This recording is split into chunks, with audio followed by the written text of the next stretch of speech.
আসসালামু আলাইকুম ওয়া রাহমাতুল্লাহি ওয়া বারাকাতুহু। হাসরের পিপাসা কেমন হবে? হাসরের মাঠে ৫০,০০০ বছর দাঁড়িয়ে থাকবে মানুষ। সূর্য থাকবে মাথার খুব কাছে, জমিন হবে তামার মতো গরম, কোথাও কোনো ছায়া থাকবে না।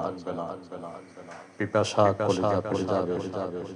সেদিন একটি হাউস থাকবে, হাউজে কাউসার।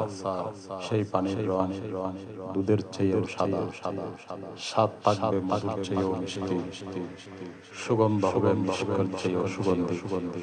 যে একবার পান করবে সে আর কখনো পিপাসার্ত হবে না।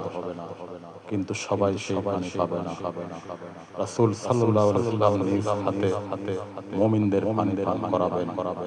যারা সুন্নাত ছেড়ে বিদআত করেছে তাদের হাউজে কাউসার থেকে দূরে সরিয়ে দেওয়া হবে। রাসূল সাল্লাল্লাহু আলাইহি ওয়াসাল্লাম বলবেন, দূর হও, দূর হও। আল্লাহ তাআলা আমাদের সবাইকে হাউজে কাউসারের পানি পান করার সৌভাগ্য দান করুন। আমিন। আসসালামু আলাইকুম ওয়া রাহমাতুল্লাহ।